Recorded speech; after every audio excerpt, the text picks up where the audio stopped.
Hey friend, I pray your Tuesday is going well. Hey, can I take a moment and share something with you? I believe in return it will encourage you. I had a guy earlier, he pulled up and sat in his truck over next to mine running. And I'm sitting there thinking, you got the whole park. Why you want, you have the whole park.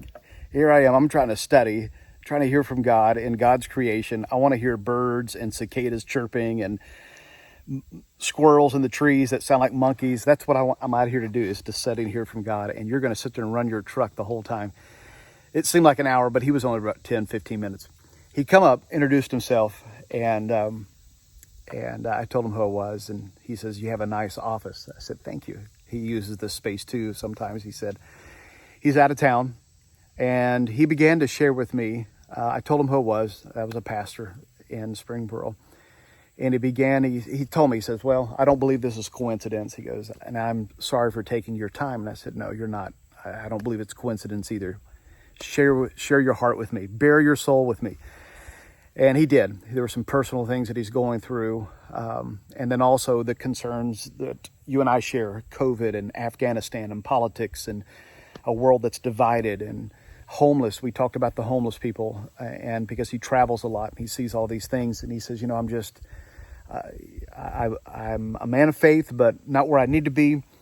But all these things are really troubling me. So I began to just share with him some of the things that we've been talking about the last 2 Sundays about valleys, about how God sometimes allows us to go through these valleys, but they always point us to God and what he wants to do in our life. And I really had a chance to pray with this guy. I believe it was a God moment, and just encouraged him to let his faith and rise to new levels and let his light shine for Christ. He's traveling around meeting people. Obviously, he don't care to meet people and just random strangers. And I said, that's a gift, and that you have a gift, and use that gift for God's glory and let people know that there's hope in this world through Jesus Christ. So it was a cool prayer. But here's what I want to share with you, because here's the thought, guys. Listen, we've got people in Afghanistan. Listen, there are Christians people who have converted to Christianity, gave their life to Christ, thousands of them in Afghanistan, and they're afraid. They're in fear. They're trusting God right now, and we need to lift them up in prayer. We have missionaries over there. We have soldiers. We have contractors, and we're concerned about that. We have devastation going on with hurricanes, and people who are their houses and homes and businesses are being flooded. We have family members and friends of ours who are going through another round of COVID, and they're struggling. A couple of our friends are really struggling. They need a touch from Jesus Christ, and we're praying for that. You have concerns. Our kids at school with masks. Do they wear masks? Do they not wear masks? We have all kinds of concerns going on in our world today. You have your normal concerns as moms and dads and grandparents and just people trying to make it in life. And all of this can seem to be weighing on us. There's a scripture that I want you to think about. We talked about valleys, and this is a familiar scripture. The one in Psalms 23, he says, "Yea, though I walk through the valley of the shadow of death," he said, "I will fear no evil." Why? Because you are with me. Well, the valley of the shadow of death was an actual valley that David was referring to in Israel. It was a very, very steep canyon walls that about 800 feet tall on both sides, very narrow. The only daylight that canyon received was when the sun came up directly over it. That's when it got daylight. But other than that, it was totally dark. And David's trying to lead his sheep through these dark canyons. And he says, "Yea, though I walk through that valley of the shadow of death, I will fear no evil."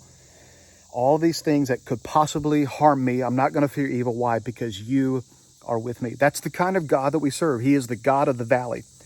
And he's the God in these horrible circumstances. And he wants us to trust him. Talking about dark places, Isaiah 45 verse 3 is an incredible verse. God says, "I will give you treasures in darkness." I'm like, I don't think anything good can come out of darkness, right? I remember when I was a kid, sometimes as a kid, and especially when you have a fever, shadows begin to take shape. I remember as a kid, sick, running a fever, and I'm telling you, I promise you, I had a shadow that turned into a lion, a tiger, and a bear. Oh my. I had shadows turning into witches. I had shadows turning into, remember the old scary nutcrackers? Why in the world would you make a nutcracker look so mean? But I'm telling you, I remember as a kid, a shadow in my room that turned in from a small shadow of a nutcracker into this 12-foot giant, mean-looking nutcracker staring over my bed and instilling fear in me. That's what darkness, sometimes we think darkness does. But listen, God says in those dark moments is where I'm going to show up. God does his best work, come on, in the darkness. Do you remember, some of you remember this, the old cameras, they had film. Well, where was the film developed? It was the dark room. And in the dark room is where that film would be developed into a photograph. And God is saying, I want to develop you and bring treasure out of you, even in the darkest moments of your life. So friend, I don't know what you may be struggling with. I don't know what you're concerned about right now. But I do know this, that God is the God of our valleys. He's the God in our darkest places. David said, even if I make my bed in hell, God, you're there. God is everywhere. And all we need to do is direct our faith, our attention back to him. Darkness is not an element. Darkness, science will tell you, darkness is only the absence of light. There is no such thing. You can't measure darkness. You can't measure it, but you can measure light. And light is measured because it's a thing. Darkness is not a thing. Darkness is the absence of a thing. And so the darkness can overcome us when we have the absence of God. But as soon as we bring God into our darkest valleys and our darkest moments, I'm telling you, that's where God is going to bring hidden treasure. So friend, be encouraged today. Be encouraged today. Pray with someone. Share your faith with someone. Be the hope. Be the light in someone else's darkness.